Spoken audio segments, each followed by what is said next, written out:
교재는 8352페이지, 고린도전서 7장.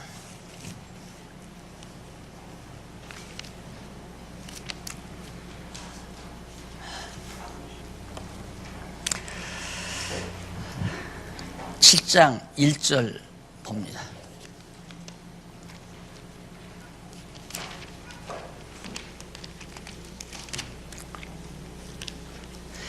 너희의 쓴 말에 대하여는 남자가 여자를 가까이 아니함이 좋으나 음행의 연고로 남자마다 자기 아내를 두고 여자마다 자기 남편을 두라.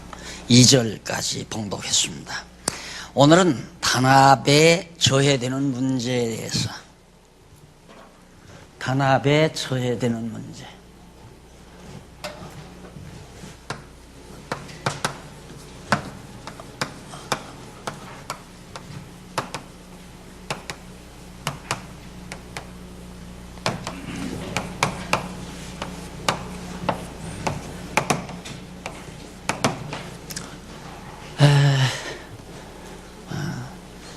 이제 성경을 항상 늘 제가 찝어드리지만, 이제 성경을 대하는 그 자세가 그냥 막연히 대하지 마시고 교재를 보시면 이렇게 딱, 예를 들어서 고린도전서 7장을 대했다 그럴 때 교재를 보시면 7장에서 8장까지는 단합에, 교회가 하나로 단합되는데 저희가 방해가 되는 문제들이 있구나. 그게 뭘까?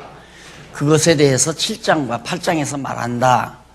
그러면 저해되는 문제가 무엇일까에 대해서 알고 싶을 거 아니에요. 항상 다 아시는 얘기지만 공부는 문제의식을 가지고 접근해야 한다. 그래야 내 것이 되죠. 아무런 문제 없이 그냥, 아무런 문제의식도 없이 그냥 들어두면 듣고 조금 있으면 다 날아가 버려요. 없어져 버린단 말입니다.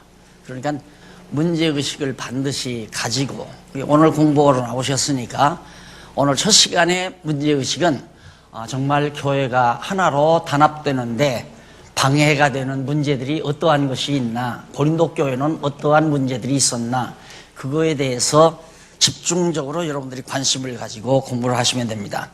그 첫 번째가 혼인을 결정하는 문제.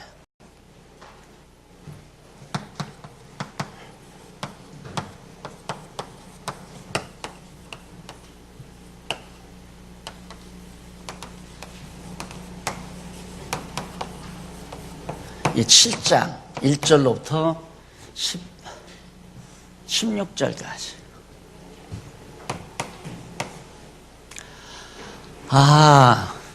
교회가 단합되는데, 고린도 교회가 하나가 되는데 저해됐던 문제가 혼인을 해야 되느냐 안 해야 되느냐, 이것 가지고 말다툼이 일어난 거예요. 하자는 사람과, 해야 한다는 사람과 하지 말아야 된다는 사람, 이런 문제, 그러니까 소소한 이런 문제들 때문에 성도들이 갈등을 겪게 되고, 갈등을 겪다가 보면 서로 분당이 이루어지고, 그래서 교회가 무너지게 되고 화합이 깨져버리게 되고, 이래서 이제 이런 문제에 대해서 사도 바울이 어떻게 정리를 했는가. 우선 7장 1절로 7절에 보면 거기 53페이지에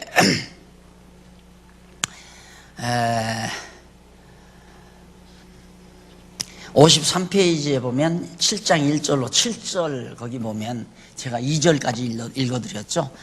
각각 음행의 연고를 통해서 남자는 여자를, 여자는 남자를, 그러니까 결혼을 해야 된다, 그 말이죠.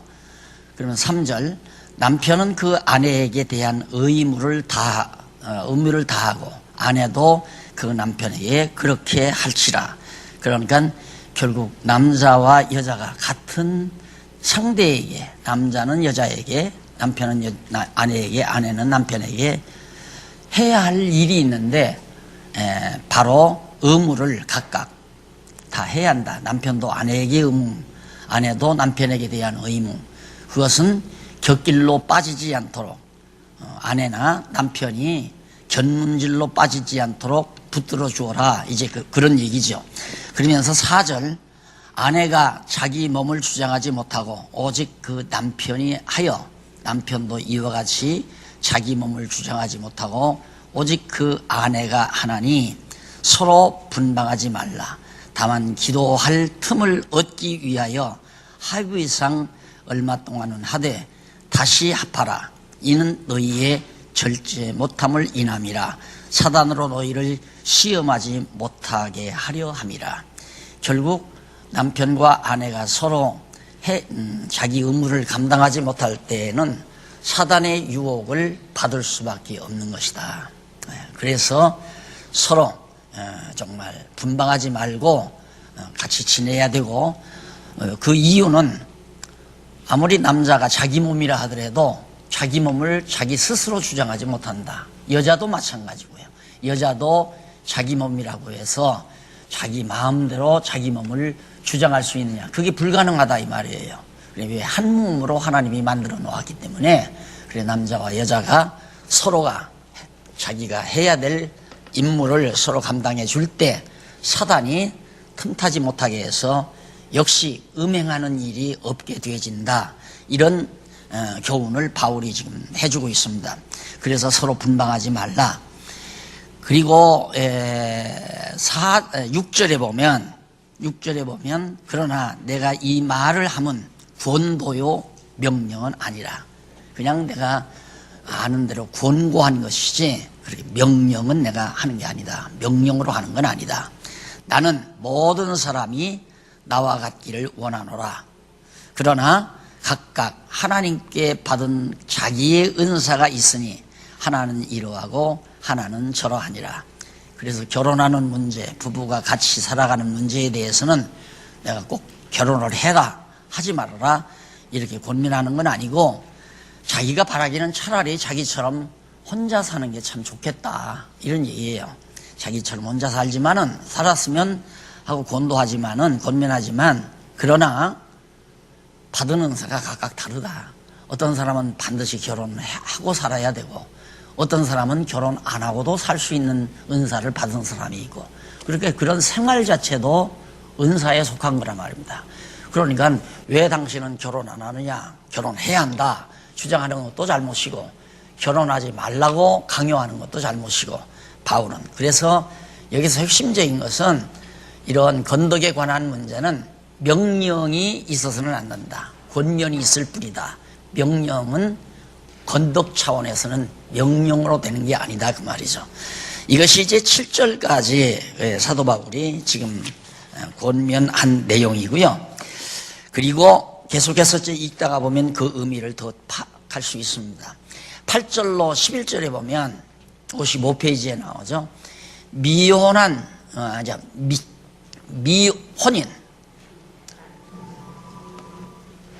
미혼인자들과 과부와 결혼을 한 성도들에 대해서 명령을 해요. 여기서는. 그러니까 아직 결혼하지 아니한 자, 그리고 결혼했다가 사별한 자, 과부들이죠. 그리고 이미 결혼한 성도 각각에게. 8절, 내가 혼인하지 아니한 자들과 및 과부들에게 이르노니 나와 같이 그냥 지내는 것이 좋으니라. 그래, 아직 결혼 안 했으면 안 하는 게 좋겠다.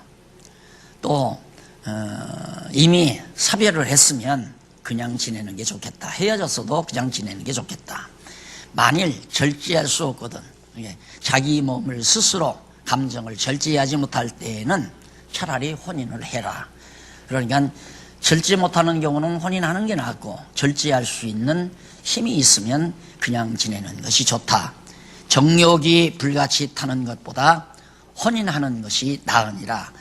혼인한 자들에게 내가 명하노니, 이미 결혼한 자들 명하노니, 명하는 자는 내가 아니요 주시라. 이것은 주님의 말씀으로 명령하는 거다. 여자는 남편에게서 갈리지 말고, 만일 갈릴지라도 그냥 지내든지 다시 그 남편과 화합하든지 하라. 결혼한 자들은 남편에게서 갈라지지 말고, 설령 갈라졌으면 그냥 지내고 갈라진 대로 또 화합하려면 그 남편하고 다시 화합을 해라 하는 얘기가 바울의 말씀인데, 이것이 주께서 명령하신 것이다. 그 남은 사람들에게 내가 말하노니 이는 주의 명령이 아니라. 그러니까 다시 화합하라. 앞에서 말한 것은 명하는 자가 자기가 아니고 주께서 명한 것이다. 혼인한 자들에게 명하는 얘기가. 그러나 다시 화합하라는 것은, 그 남자에게 다시 화합하라는 것은 자기가 하는 얘기다. 만일 어떤 형제에게 믿지 아니하는 아내가 있어 남편과 함께 살기를 좋아하거든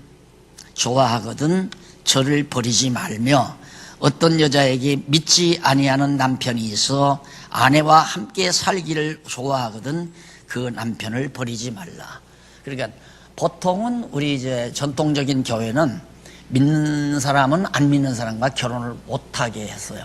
못하게 했는데 바울은 이렇게 말합니다. 믿지 아니하는 남자라 할지라도 믿는 여자와 함께 결혼하려고 하거들랑 거절하지 말라.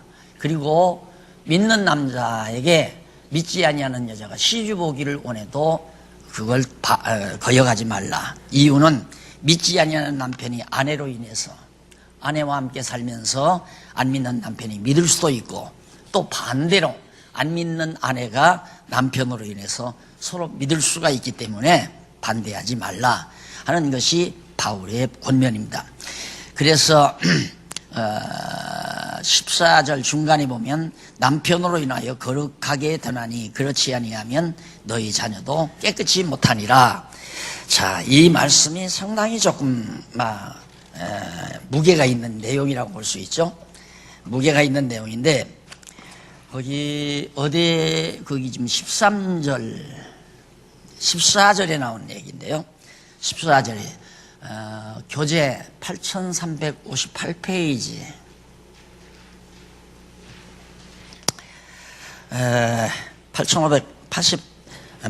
8357페이지 한번 보세요. 57페이지. 거기 보면 어떤 내용이 나오느냐면, 위에서부터 10번째 줄 뒷부분에 보면, 바울은 믿지 아니하는 아내나 남편의 의사대로 버리지 말아야 하는 이유에 대해서 언급하는데, 첫째가 믿지 아니하는 남편이 아내로 인하여 거룩하게 된다. 안 믿는 남편이 아내로 인해서 거룩하게 된다. 이는 믿지 아니하는 남편이 믿는 아내에 의해서 영향을 받아 믿게 되면 거룩하게 된다는 뜻이고, 둘째, 믿지 아니하는 아내가 남편으로 인하여 거룩하게 되기 때문에, 이거 역시 반대로 말하는 얘기죠. 역시 거룩하게, 믿음으로 말미암아 거룩하게 된다. 그러면서 만일 믿지 아니하는 아내나 남편이 믿어지지 않아 거룩하게 되지 못하면 그 자녀도 깨끗이 못하니라. 이 말이 좀 무섭죠, 어떻게 보면. 이는 어떤 뜻이냐면, 믿지 않는 부정한 부모의 영향을 받아 자녀도 믿지 않게 되면 깨끗하지 못하다는 뜻이에요. 그러니까 가정에서의 교회가, 지금 늘 제가 강조하는 게 가정교회라는 걸 내가 늘 강조하잖아요. 가정교회라는 것이 그만큼 중요합니다. 그게 이제 하나의 문화죠, 가정 문화가. 그래서 교회 학교도 팀교사 말고 홈교사를 만들어 놓은 것은, 가정에서 어머니 아버지가 철저하게 자녀들을 신앙으로 양육하지 아니하면 자녀들이 빗나갈 확률이 100%, 거의 100%입니다. 부모가 안 믿는데 자녀가 믿을 리가 없거든요. 또 단짝 믿음, 예를 들어서 남편은 안 믿고 아내는 믿는다 했을 때는 어린 시절은 아이들이 엄마 말에 순종하니까 좀 다닐 수 있어요. 근데 머리가 굵어지게 되면 아버지가 안 믿으면 그냥 다 나갑니다. 세상으로 다 빠져나가게 돼요. 아버지 어머니가 같이 믿어도 머리가 굵어지면 빠져나가거든요. 그래서 이제 바로 그런 경우를 사도 바울이 말하기 때문에, 가정이 먼저 모두가 다 부부가 믿음으로 화합한다는 것은 낳는 자녀들을 신앙 안에서 기르는데 가장 중요한 좋은 여건을 만들어낼 수 있는 것이다 하는 뜻을 여기다 담고 있는 것입니다. 그래서 이제 그런 의미로 14절까지 얘기하면서, 혹 믿지 아니하는 자가 갈리거든 갈리게 하라. 안 믿는 남편이 나 당신하고 못 살겠다고 갈린다면 그냥 갈라지게 해라. 형제나 자매나 이런 일에 구속받을 것이 없느니라. 바로 그리스도 안에서 사는 자가 결혼하는 것 때문에 이혼을 해야 하느냐 안 해야 되느냐, 예수 믿는 사람은 이혼하지 않아야 된다, 이런 얘기를 곧잘 하지만은 안 하면 더욱 좋죠. 덕스러우니까 좋지만은 그것 때문에 우리들이 사로잡힐 필요는 없다. 억압받을 필요는 없다. 안 믿는 남편하고 계속해서 의견 충돌하며 살 수는 없잖아요. 고통당할 수도 없고. 그래서 바로 바울은 이런 문제에 대해서 우리가 좀 더 자유스러운 게 좋겠다 하는 말을 하고 있습니다. 그 다음에 이제 16절에 보면 아내 된 자여 네가 남편을 구원하는지 어찌 알 수 있으며, 남편 된 자여 네가 네 아내를 구원하는지 어찌 알 수 있으리요. 그러니까 남편이 그냥 예수 믿는 아내하고도 살기를 원하고 반대로 예수 믿는 남편과 아내도 살기를 원하면 그냥 용납하라 이거예요. 그가 예수를 믿고 하나님의 백성이 될지 안 될지 우리는 모르니까 기다리라는 얘기죠. 바로 그것이 바울이 여기서 말해주고 있는 내용입니다. 그 다음에 이제 17절부터 넘어가서 17절부터 40절까지 두 번째입니다. 상황에 대처하는 문제임.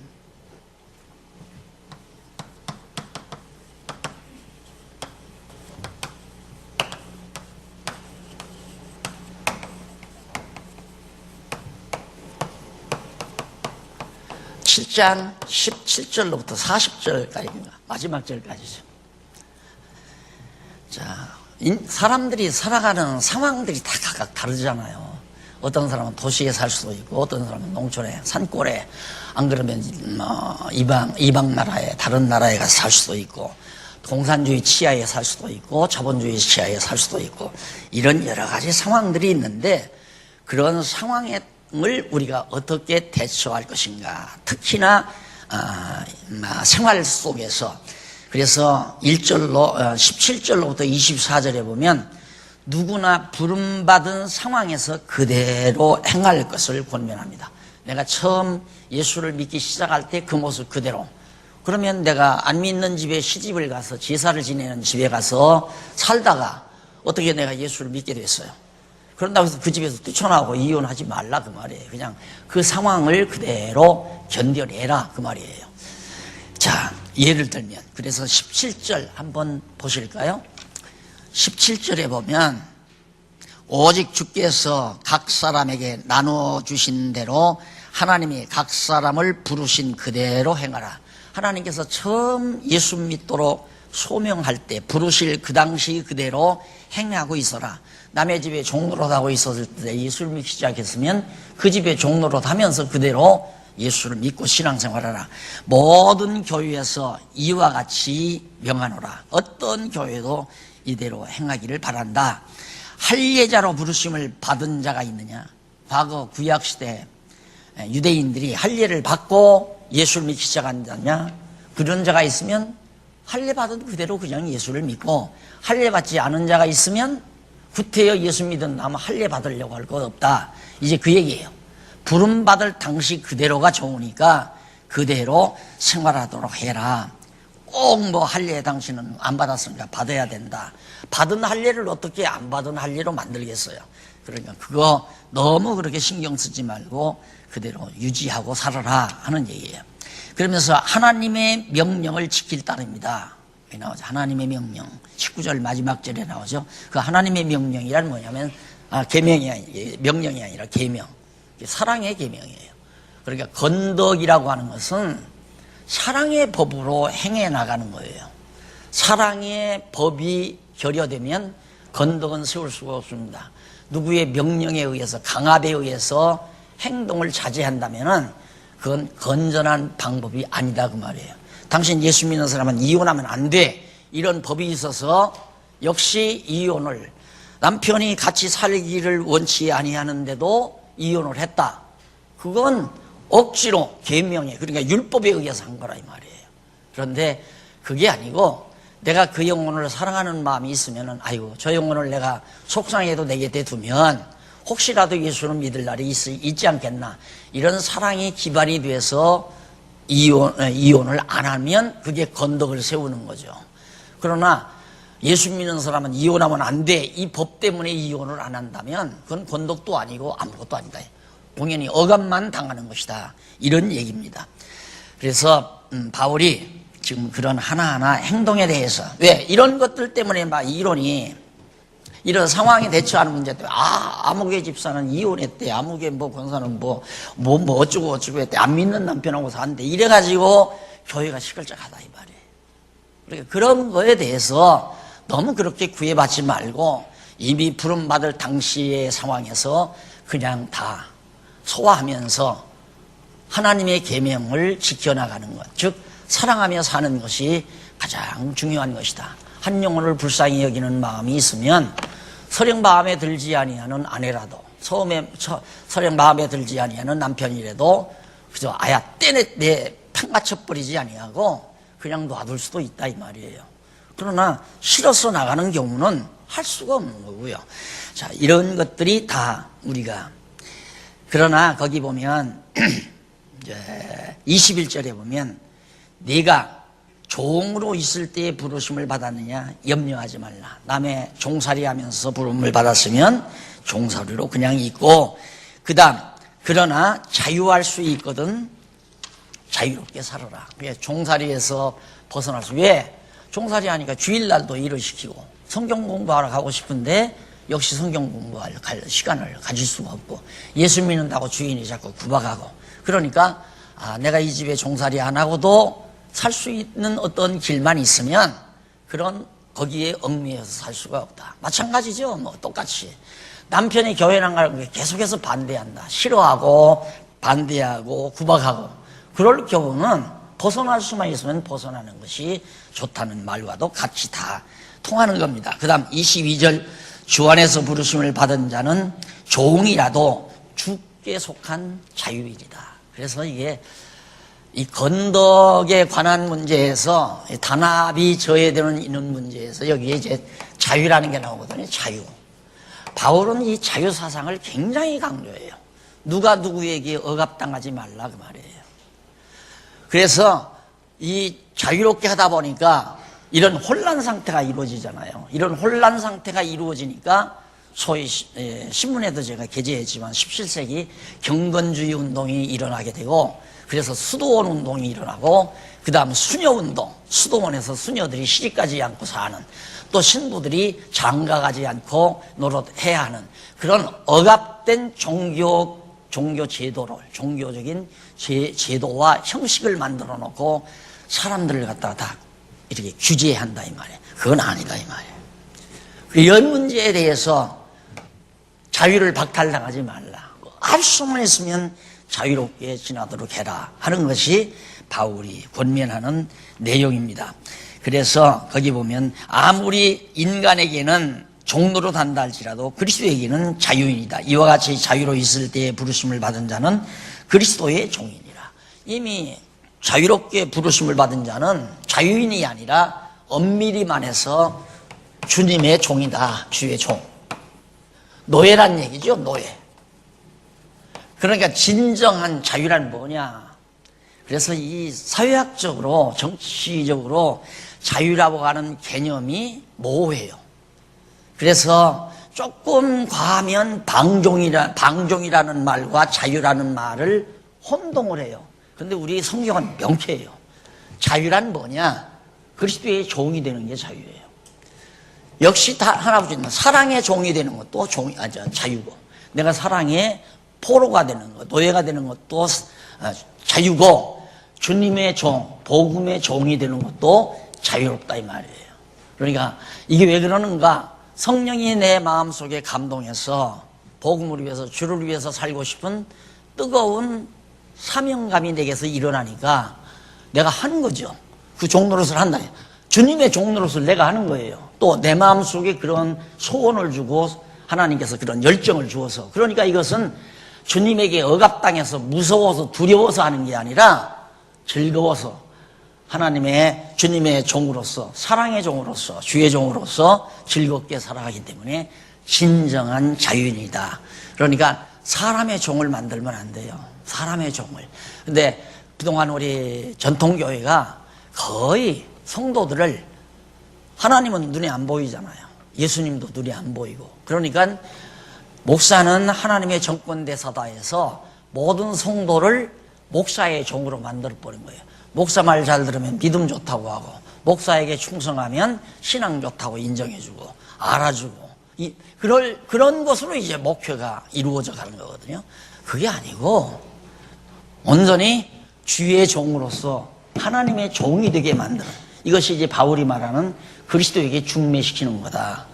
그러니까 성도에게 예수님, 신랑 되신 예수님을 자랑해서 그리로 시집을 보내면 주님의 사랑의 종이 돼버리잖아요. 주님의 사랑을 깨닫고 나면 그 사랑에 감동을 받아서 아무리 어렵고 고통스러운 일이 있어도 짜증하지 아니하고 즐겁게 감당한다 이 말이에요. 예를 들어 바울 같은 사람은 감옥 안에 복음 때문에, 주님 때문에, 그리스도 때문에 감옥에 들어갔잖아요. 감옥에 들어갔는데도 감옥 안에서 즐거워하지 않습니까? 그냥 인간들이 즐겁게 살아서 즐거운 게 아니에요. 교회가 즐거운 것은 이렇게 그리스도의 사랑의 포로가 될 때 즐거운 거지, 무슨 우리가 좋은 즐거운 어떤 프로그램을 만들고 즐거운 환경을 만들어서 즐거워지는 것은 그건 인간 세상 사교 집단에서 할 수 있는 거죠. 우리가 음악을, 악기를 가지고 악기를 불면서 춤을 춘다. 흑인들 그거 재즈곡 있잖아요. 그러면서 얼마나 즐거워요. 흑인들 다 밝아요. 먹고 사는 흑인들은 다 밝아요. 춤을 늘 추니까. 하여튼 어디서 음악만 나오면 그냥 춤을 춰요. 그런 즐거움이 아니에요. 근데 그런 재즈곡이 교회에서 나왔다, 교회 음악에서 나왔다고 그러잖아요. 교회가 자꾸만 치밀해지니까 어떻게 하면 교회를 좀 더 즐겁게 활성화시킬까 하다 보니까 악기를 동원해서 악기로 사람들의 흥을 돋궈가지고 춤을 추게 만들고, 그래서 제가 아프리카 그 힌바 마을, 가장 최고의 오지거든요. 최고의 오지에 짐승 똥으로 집을 짓고 사는 마을에 제가 가서 사흘밤인가를 그 짐승 똥집에서 한번 잡았잖아요. 그 사람들은 모여서 노래만 나왔다 하면 다 춤춰요. 그냥 다. 그런데 소위 그 사람들을 예배 드린다고 하는 것이 오전 10시쯤 모여서 점심도 안 먹고 오후 4시까지 계속 춤추고 노래해요. 그게 예배예요. 그러니까 우리가 즐겁다, 정말로 즐겁다라고 하는 것은 사랑의 포로가 될 때, 주님의 종이 될 때 심령으로, 우리의 심령으로 즐겁고 평화로운 거지, 육체의 어떤 환경 때문에 즐거운 것은 세속적이고 육신적이죠.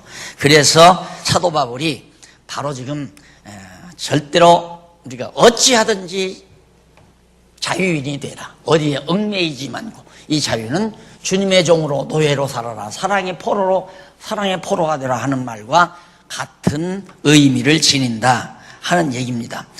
그 다음에 이제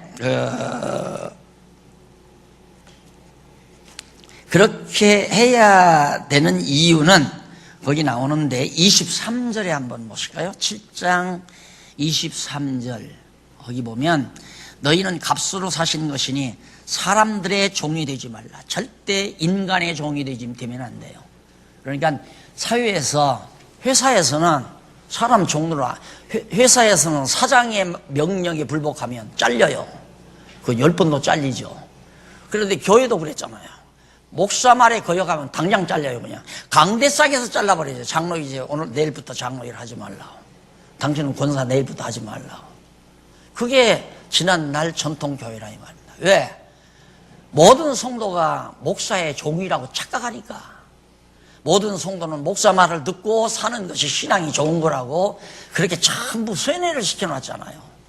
그러니까 절대 인간은 사람에게 복종하거나 사람의 명령에 따르거나 그건 안 된다 이 말이에요. 자기 스스로가 완전히 자유인이 아니라 방종으로 떨어지거나 인간의 종이 되거나 사람의 종이 되거나. 주의 종이 아니라 인간의 종이 된다 이 말이에요. 이런 것들이 아마 이 다음 심판대에 가면 정난하게 들어갈 겁니다. 아, 저는 주를 위해서 충성했는데 네가 뭐 주를 위해 충성했냐? 사람을 위해서 충성했지. 이런 얘기 그냥 정난하게 다 들어갈 거 아니에요. 그 다음 이제 25절로 31절에 보면 처녀와 기혼자와 여러 상황에 처한 자들에 대해서 권면을 하는데, 거기 보면 25절 한번 보십시다. 처녀에 대하여는 내가 주께 받은 계명이 없으되 주의 자비하심을 받아서 충성된 자가 되어 의견을 구하노니, 여기서 충성된 자가 되어서 하는 말, 그 말 한마디가 잘못 번역이 되니까 우리 저기 62페이지 8362페이지 성경 본문 빼고 해설 일곱째 줄 중간에 보면 피스토스라는 말 나오죠. 헬라어로.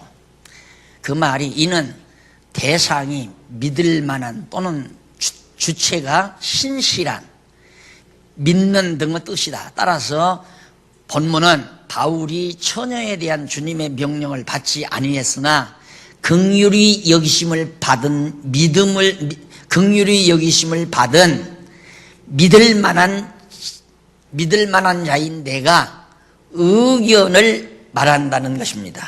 그러니까 거기 보면 충성된 자란 말이 아니라 믿을 만한 자기가 믿을 만한 자가 된 그런 자기가 의견을 말한다.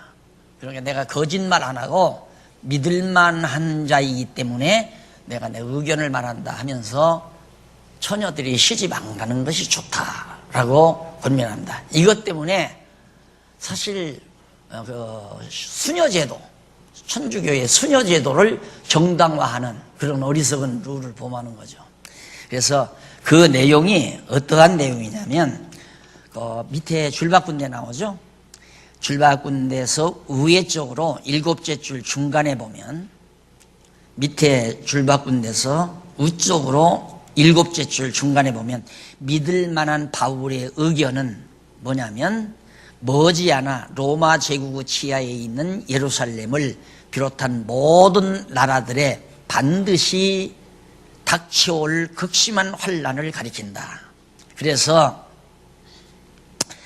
바울은 곧 임박한 환난을 인하여 사람이 그냥 지내는 것이 좋으니라. 그러니까 곧 머지않아. 그러니까 예수님 이후 70년에 지금 바울이 고린도전후서는 아마 50 몇 년인가? 이 앞서 바울이 지금 고린도전후서를 쓰잖아요. 그러니까 머지않아 곧 예루살렘 성전이 이제 불타버리고 로마 제국주의자들의 핍박이 극심한데 피난을 다녀야 되고 도망가야 되고 하는데 결혼해가지고 아이 낳고 그러면 정말 고통스럽다 이 말이에요. 그걸 자기가 알고 있기 때문에 그냥 이 당시에 처녀가, 예를 들어서 우리도 그러잖아요. 2, 3년 후에 전쟁이 일어난다 하면 지금 결혼 안 한 사람 안 하는 게 낫죠. 전쟁이 일어나서 막 어려운 일이 부딪힌다. 지금 그 얘기를 사도 바울이 말해준 얘기예요. 그러니까 결혼하는 이 내용을 보면 결혼하는 게 마치 죄인 것 같고 남녀가 같이 살아가는 것이 추한 일 같이 볼 염려가 많죠. 그래서 이제 경건주의를 표방하는 로만 캐토릭주의자들은 신부들이 장가가면 안 된다. 그건 세속적이기 때문에, 또 수녀들은 시집가면 안 된다. 그건 세속적인 일이니까. 이런 식으로 개념을 심어서 생각을 갖게 만들어가지고 수녀들은 상당히 자기들은 시집 안 간 것이 거룩한 걸로 착각하게 되고, 또 신부도 마찬가지예요. 장가가지 않고 사는 것이 굉장히 거룩한 생활인 것처럼 착오하는 어리석은 결과를 낳아놓은 것이 바로 이런 부분의 내용들입니다. 그 다음에 이제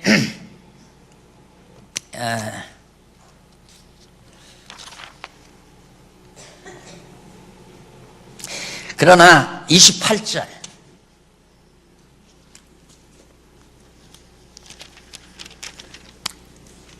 28절에 보면 그러나 장가가도 죄짓는 것이 아니요 처녀가 시집가도 죄짓는 것이 아니로다.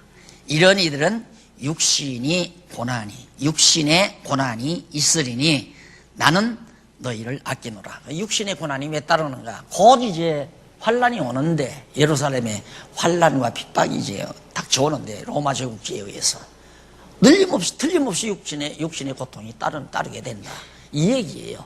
그러니까 이 부분에서는 잊어버리지 말아야 될 한 가지 내용이 뭐냐면, 70년 환란을 사도 바울은 예감하면서 고린도 교회 처녀와 총각들에게, 또 시집가지 아니한 자, 이혼한 자, 이런 자들이, 홀로 있는 자들에게 권면한 내용이로구나, 이거 하나 이해를 하시면 이 부분의 내용을 오해 없이 받아들일 수가 있다 하는 얘기를 남겨드립니다. 그 다음에 이제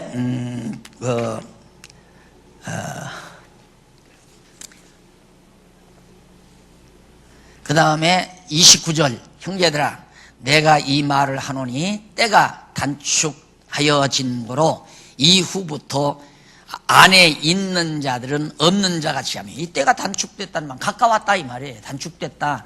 환란의 때가 지금 바로 70년도가 지금 가까이 왔으니까 결혼을 했어도 안 한 것처럼 살고, 안 했어도 안 한 대로 살아라, 지금 그 얘기를 사도 바울이 권면하는 내용이 바로 그 부분에 소개되고 있는 겁니다.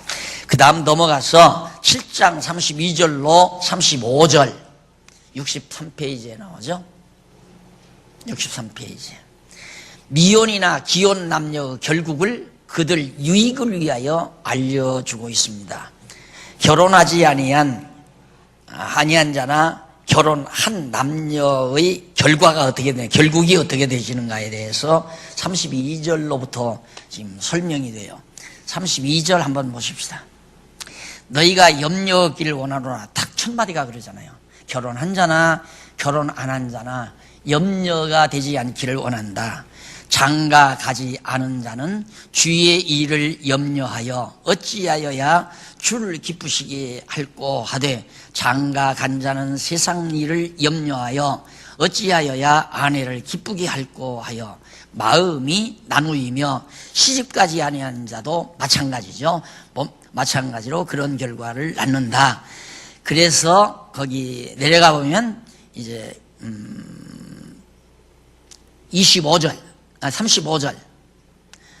내가 이것을 말하면 너희의 유익을 위함이요 너희에게 올무를 놓으려 함이 아니니. 바울이 이렇게 말하므로 성도들이 이건 난 장가 갔는데 시집 갔는데 이렇게 해서 마음을 꺼리게 하려는 것이 아니라, 오히려 너희로 하여금 이치에 합하게 하여 분요함이 없이 그냥 바빠요. 그냥 사분해. 뭔가 정함이 없이 그냥 분망하다 이 말이에요. 결혼해서 자녀들을 낳고 이렇게 살다 보면 아이들 교육이며 남편의 직장 생활이며 살림살이며 뭐 복잡하잖아요. 이런 걸 말하는 겁니다. 누가 자기의 처녀 딸에 대한 일이 이치에 합당치 못한 줄로 생각하거든. 그러니까 내가 처녀 딸 데리고 딸을 저렇게 시집 안 보내고 살면 되나, 살게 하면 되나, 이걸 만약에 부모로서 꺼리게 생각한다면 시집 보내라 이거예요. 시집 보낸도 잘못한 건 아니다. 그러나 육체의 고난이 있을 것은 감안을 해야죠. 우리의 지금 상황 같으면 얼마나 좋아요. 지금 상황 같으면 시집가고 장가하고, 이게 노아 당시 때도 시집가고 장가하고 이럴 때가 가장 평온한 때 아니에요. 그러나 전쟁 때가 오면은 시집가도 남편은 군대 가서 결국 어려움을 겪게 되고 가정이 파탄되고 고아가 되고 이런 결과가 오기 때문에 바울은 그걸 의식하면서 지금 여기에서 말하고 있는 겁니다.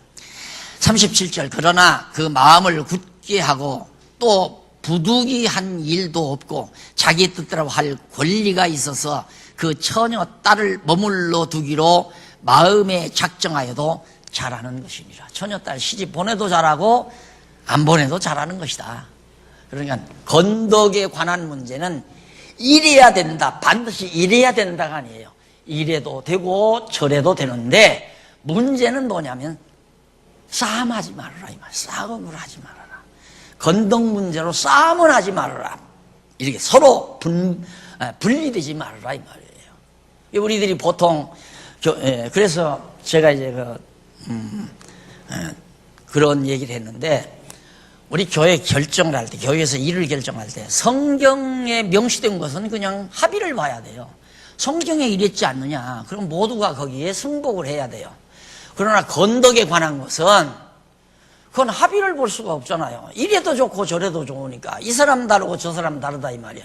이 사람은 우상짐을 먹자는데 먹자는 사람은 먹을 수도 있고, 먹어서는 안 된다고 하는 사람은 안 먹을 수도 있고, 이래서 그런 문제를 결의하는 것이 바로 건덕 문제에 속하는 것들입니다. 그러면 예를 들어서 우상의 제물을 먹자는 사람은 그거 뭔데? 하나님만 한 분뿐인데 먹으면 어떠냐? 그거 뭐 귀신이 붙은 것도 아니고 아무것도 아니다. 먹자.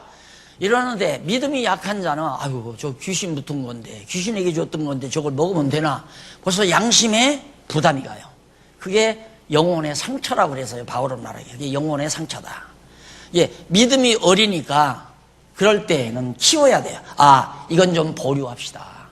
먹자 먹지 말자 이건 조금 보류합시다 하고 성장한 사람들이 왜 그것이 먹어도 상관이 없는가를 성경을 통해서 자세히 가려.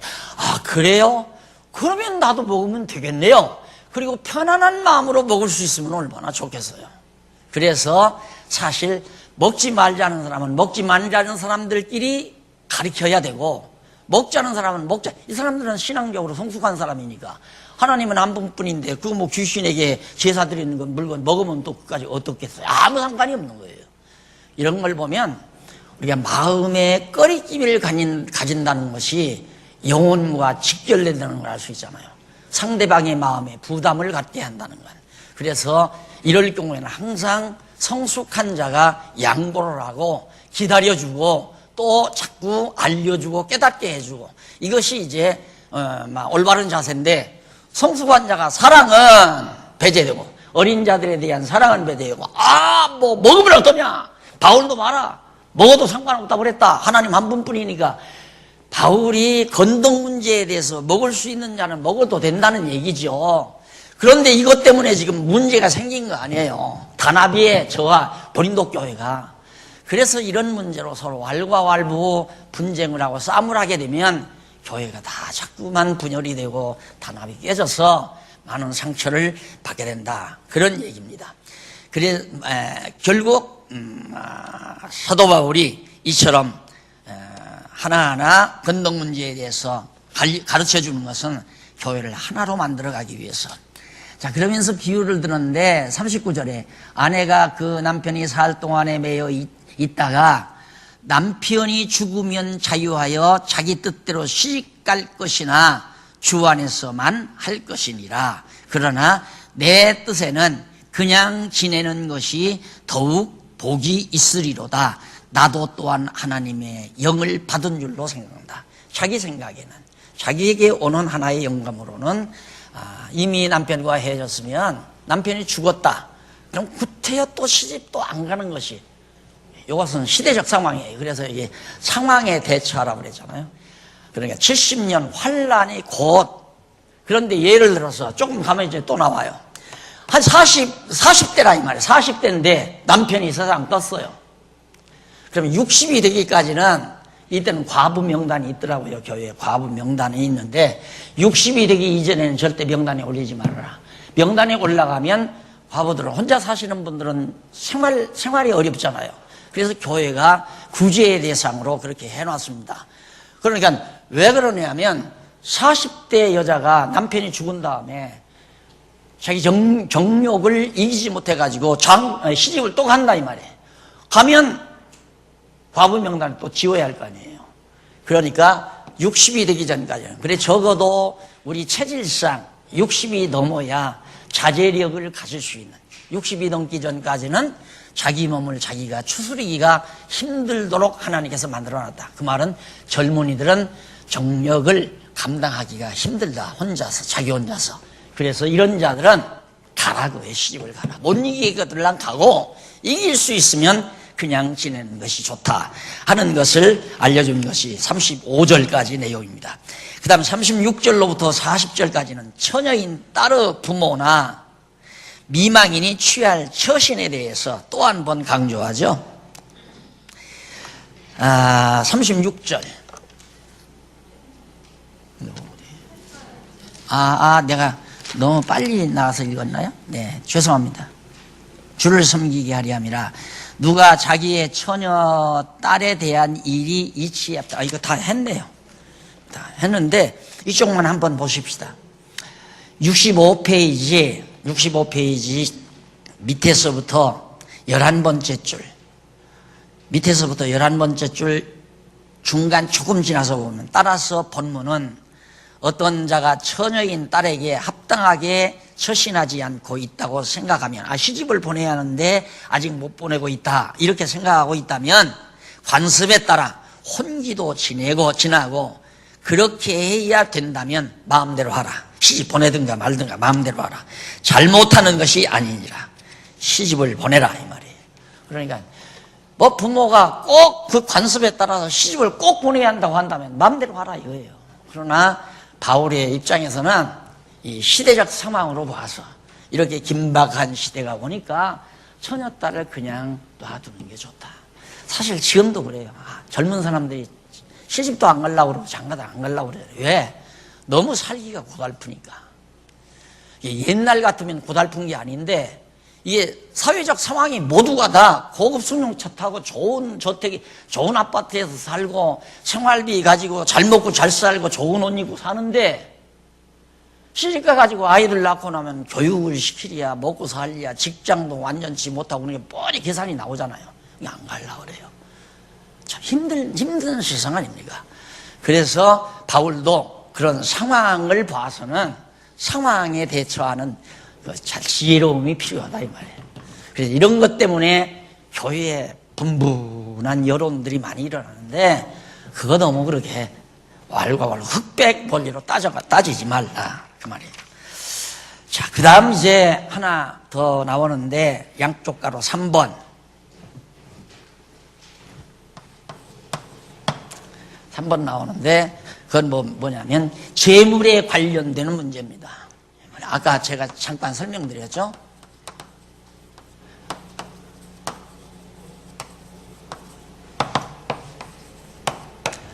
8장 1절로부터 마지막 절까지, 8장 1절로 13절까지.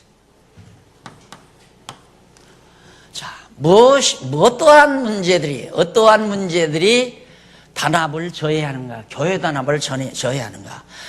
단합을 저해할 이유가 없는 문제들 때문에 고린도 교회가 그냥 편편하다, 이 말이에요. 아주 그냥 인간적인 사사로운 감정이라든가, 인간적인 자기 나름대로의 주장이라든가, 자기가 져져온 관습이라든가, 자기의 어떤 생활 풍습이라든가, 이런 것들 때문에 교회를 실증하게 만드니까 그러지 말라, 그 말이에요. 이런 데서 다 벗어나라. 그러면서 바로 이거예요. 주의 종, 사랑의 종. 자꾸 자기처럼 되라고 하면 안 된다. 자기처럼 되라고. 나처럼 되라. 나는 이렇게 하는데 너는 왜 그렇게 안 하느냐. 이러면 교회가 시끄러워지는 거죠.